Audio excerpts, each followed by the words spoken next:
अतः आप हम पर प्रसन्न होइए। भगवान, जो मृत्यु असुरों के लिए दुर्लभ है वह हमें आपकी कृपा से प्राप्त हुई है। प्रभु, बस अब हमारी आपसे सिर्फ एक ही प्रार्थना है कि हमारी बुद्धि जन्म जन्मांतर तक आप में ही लगी रहे। यह कहकर वे सभी दानव उस भीषण अग्नि में जलकर भस्म हो गए। भगवान शिव की आज्ञा से उन पुरों के बालक, वृद्ध, स्त्रियां, पुरुष, पेड़ पौधे आदि सभी जीव जंतु भी अग्नि की भेंट चढ़ गए। उस भीषण अग्नि ने स्थावर जंगम आदि सभी को पल भर में ही राख के ढेर में बदल दिया। पाशुपतास्त्र से प्रज्वलित अग्नि में सभी जलकर भस्म हो गए, परंतु भगवान शिव का भक्त मय नामक दैत्य, जो असुरों का विश्वकर्मा था और जो देवों का विरोधी भी नहीं था, भगवान शिव के तेज से सुरक्षित बच गया। इस प्रकार जिन दैत्यों या प्राणियों का किसी भी स्थिति में मन धर्म के मार्ग से विचलित नहीं होता है, उनका पतन किसी भी स्थिति में किसी के द्वारा नहीं होता है। इसलिए सज्जन पुरुषों को सदैव अच्छे कर्म ही करना चाहिए। दूसरों की निंदा करने वालों को सदा ही विनाश होता है। अतः हम सभी को पर निंदा से बचना चाहिए और अपने बंधु बांधवों के साथ इस जगत के स्वामी भगवान शिव की आराधना में तन्मय होकर लगे रहना चाहिए। 11वां अध्याय। भगवान शिव द्वारा देवताओं को वरदान। व्यास जी बोले, हे सनत कुमार जी, आप परम शिव भक्त हैं और ब्रह्मा जी के पुत्र हैं। आप मुझे अब यह बताइए कि जब त्रिपुर नष्ट हो गए तब देवताओं ने क्या किया? मैं कहाँ चला गया? भगवान, इन बातों के बारे में सविस्तार मुझे बताइए। व्यास जी का यह प्रश्न सुनकर सृष्टिकर्ता भगवान ब्रह्मा के पुत्र सनत कुमार जी बोले, हे महर्षि, जब भगवान शिव ने त्रिपुरों को उनके स्वामियों के साथ जलाकर भस्म कर दिया, तब सभी देवता बहुत प्रसन्न हुए, क्योंकि उन्हें अपने संकट और भय से मुक्ति मिल गई। परंतु जब सब देवताओं ने त्रिलोकीनाथ भगवान शिव की ओर देखा तो अत्यंत भयभीत हो गए। उस समय भगवान शिव ने रौद्र रूप धारण कर रखा था। वे करोड़ों सूर्यों के तेज के समान प्रकाशित हो रहे थे। उनके दिव्य तेज से सारी दिशाएं आलोकित हो रही थी। भगवान के इस रौद्र और प्रलयकारी रूप को देखकर कोई भी उनसे कुछ कहने का साहस नहीं जुटा पाया। सब नतमस्तक खड़े हो गए। यहां तक कि श्रीहरि और ब्रह्मा जी भी शिव जी के इस रूप को देखकर आतंकित हो गए थे। कोई भी भगवान शिव के सम्मुख मुंह नहीं खोल पाया।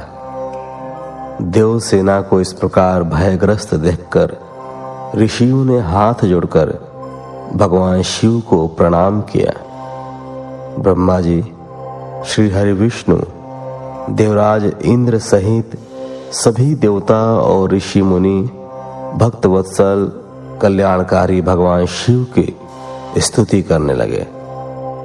इस प्रकार सबको अपनी स्तुति में मग्न देखकर भगवान शिव का क्रोध शांत हो गया और वे पहले की भांति अपने सरल सौम्य रूप में आ गए और बोले, हे ब्रह्मा जी, हे विष्णु और सभी देवताओं, मैं तुम्हारी स्तुति से बहुत प्रसन्न हूं। तुम अपनी इच्छानुसार वर मांगो, मैं तुम्हारी इच्छाओं को अवश्य ही पूरा करूंगा। भगवान शिव के इन वचनों को सुनकर देवता बहुत प्रसन्न हुए और बोले, हे देवादिदेव, करुणा निधान भगवान शिव, यदि आप हम पर प्रसन्न हैं और हमें कोई वर प्रदान करना चाहते हैं तो प्रभु हमें यह वर दीजिए कि जब जब हम पर कोई भी संकट आएगा आप हमारी सहायता करेंगे। जब ब्रह्मा जी, श्री हरि विष्णु जी और देवताओं ने भगवान शिव से यह प्रार्थना की तब शिव जी ने प्रसन्नतापूर्वक कहा, तथास्तु, अर्थात ऐसा ही होगा। ऐसा कहकर भगवान शिव ने देवताओं के अभीष्ट फल को उन्हें प्रदान कर दिया। 12वां अध्याय। वर पाकर मैं दानव का वितल लोक जाना। व्यास जी ने पूछा, हे महाबुद्धिमान सनत कुमार जी, जब ब्रह्मा, श्री हरि विष्णु एवं सभी देवताओं ने भगवान शिव की स्तुति की तब वे प्रसन्न हुए और उन्होंने देवताओं को विपत्ति के समय उनकी सहायता करने का वचन दिया। उसी समय भगवान शिव को प्रसन्न देखकर मैं नामक दानव, जो कि त्रिपुर की अग्नि में भस्म होने से बच गया था, उनके सामने आकर हाथ जोड़कर खड़ा हो गया। तत्पश्चात मैंने निर्मल स्वच्छ हृदय से करुणानिधान भगवान शिव की स्तुति करनी आरंभ कर दी। उसने भगवान शिव के चरण पकड़ लिए। मैंने भगवान शिव से कहा, हे करुणानिधान भक्तवत्सल भगवान शिव, मैं आपकी शरण में आया हूं, अतएव आप मेरी रक्षा कीजिए। इस प्रकार मैंने प्रभु की बहुत स्तुति की। उसकी ऐसी भक्तिमय स्तुति को देखकर भगवान शिव प्रसन्न हो गए और बोले, हे दानव श्रेष्ठ, मैं तुम अपनी परेशानियां भूल जाओ और अपने कष्टों का त्याग कर दो। मैं तुम पर प्रसन्न हूं। तुम्हारी जो इच्छा हो मांग लो, मैं तुम्हारी इच्छा अवश्य पूर्ण कर दूंगा। भगवान शिव के ये वचन सुनकर मैं दानव की सभी चिंताएं दूर हो गईं और उसके चेहरे पर जो भय था वह भी दूर हो गया। तब वह बोला, हे देवाधिदेव, यदि आप मुझ पर प्रसन्न हैं और मुझे कुछ वरदान देना चाहते हैं तो मुझे अपनी शाश्वत भक्ति प्रदान कीजिए। मैं आपके मित्रों से सदैव मित्रता रखूं और आपके शत्रु मेरे भी शत्रु हों। मैं सभी प्राणियों से प्रेम और दया से मिलूं। मुझ में सदैव विनम्रता विद्यमान रहे। मुझ में कभी भी आसुरी प्रवृत्ति का उदय न हो। मैं सदैव आपके चरणों का ध्यान करता रहूं। कोई भी मुझे मेरे भक्ति मार्ग से हटा न सके। मैं दानव की इस प्रकार की प्रार्थना सुनकर भक्तवत्सल भगवान शिव प्रसन्न होकर बोले, तुम मेरे भक्त हो, इसलिए तुम में कभी कोई विकार नहीं आएगा। तुमने जो कुछ मांगा है वह तुम्हें अवश्य प्राप्त होगा। तुम सदैव मेरे अनन्य भक्त बने रहोगे तथा मेरी विशेष कृपा तुम पर रहेगी। अब मैं तुम्हें वितल लोक जाने की आज्ञा प्रदान करता हूं। तुम वहीं पर निर्भय होकर मेरी भक्ति में मगन रहो।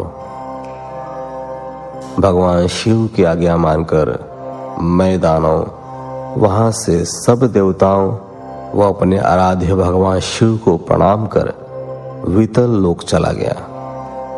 तत्पश्चात देवादिदेव भगवान शिव भी देवी पार्वती सहित वहां से अंतर्धान हो गए।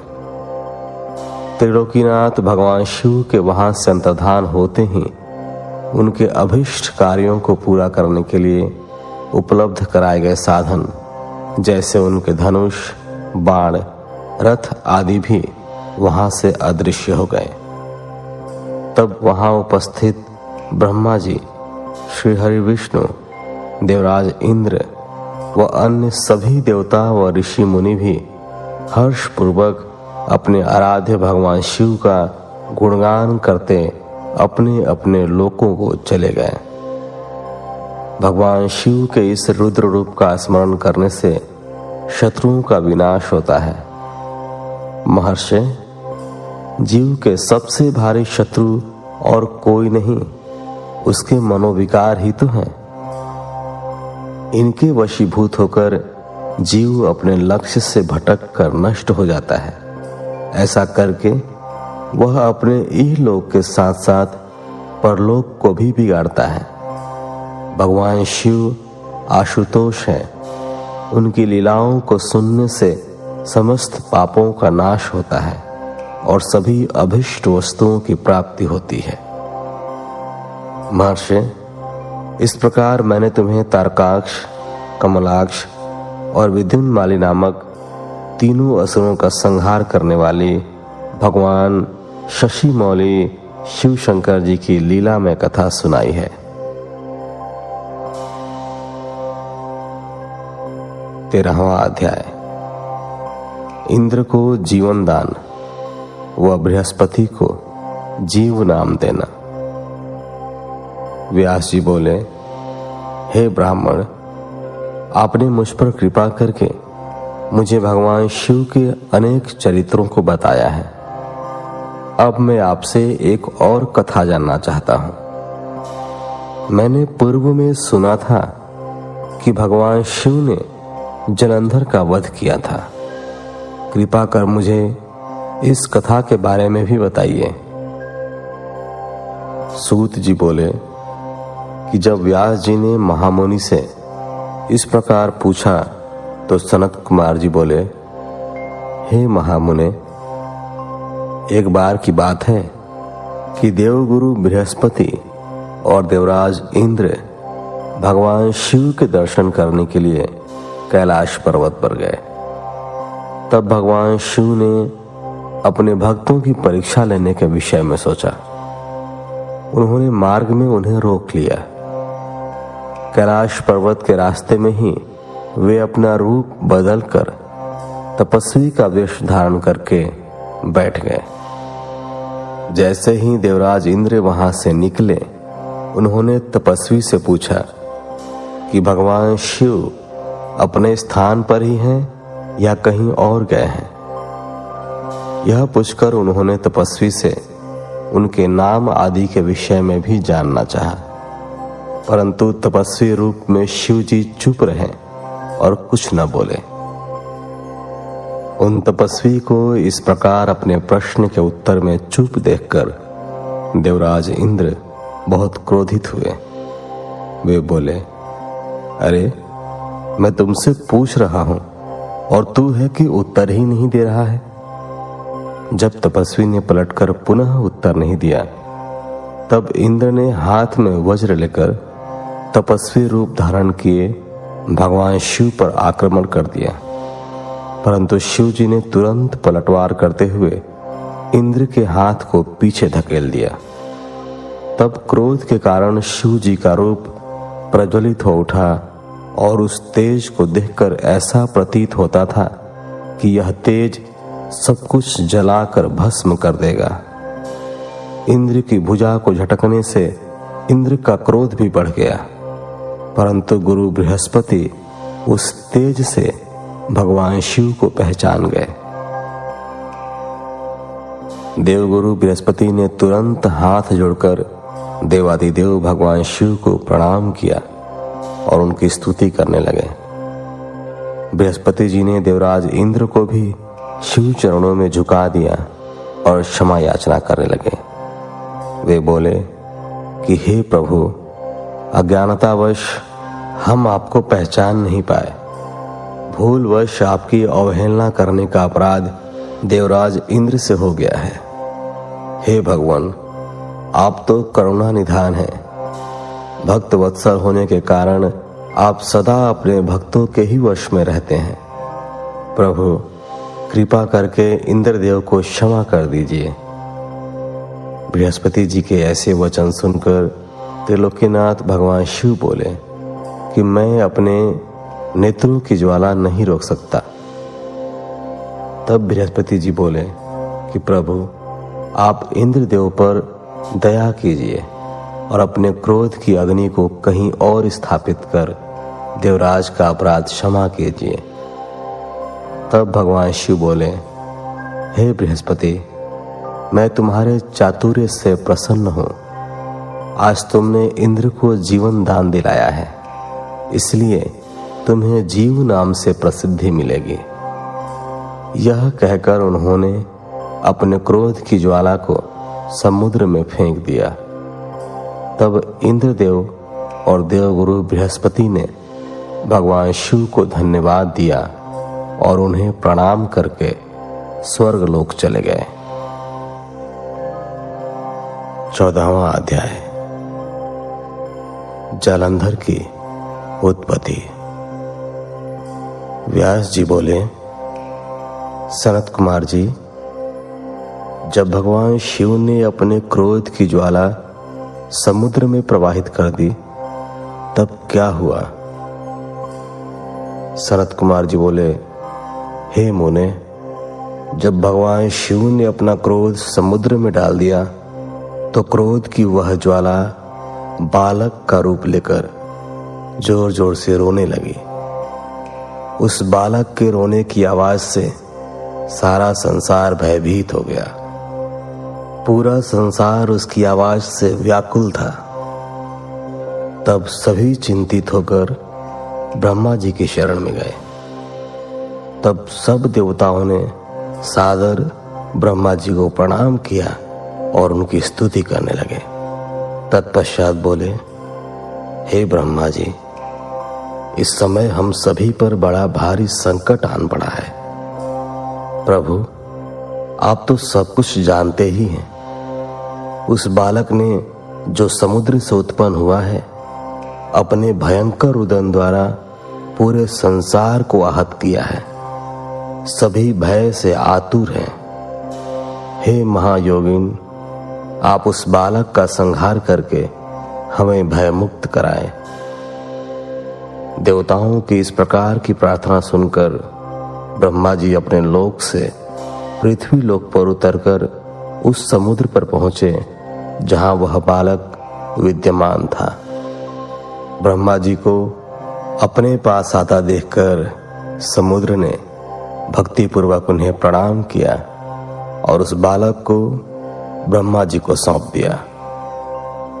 तब ब्रह्मा जी ने आश्चर्यचकित होकर समुद्र देव से प्रश्न किया कि यह बालक किसका है? ब्रह्मा जी के इस प्रश्न का उत्तर देते हुए समुद्र देव बोले कि हे भगवान, यह बालक गंगा सागर की उत्पत्ति स्थल पर प्रकट हुआ है, परंतु मैं इस बालक के विषय में और कुछ नहीं जानता। इस प्रकार जब ब्रह्मा जी समुद्र से बातें कर रहे थे तब उस समय उस बालक ने ब्रह्मा जी के गले में हाथ डाल दिया और उनका गला जोर से दबा दिया, जिसकी पीड़ा स्वरूप उनकी आंखों से आंसू बहने लगे। तब ब्रह्मा जी ने यत्न पूर्वक उस बालक की पकड़ से अपने को मुक्त कराया और समुद्र से बोले कि तुम्हारे इस जातक पुत्र ने मेरे नेत्रों से जल निकाला है, अतः यह बालक जालंधर नाम से प्रसिद्ध होगा। उत्पन्न होते ही युवा हो जाने के कारण यह बालक महापराक्रमी, महाधीर जवान, महायोद्धा और रण दुर्मद होगा। यह बालक युद्ध में सदैव विजयी होगा, यहाँ तक कि यह भगवान श्री हरि विष्णु को भी जीत लेगा। यह बालक दैत्यों का अधिपति होगा।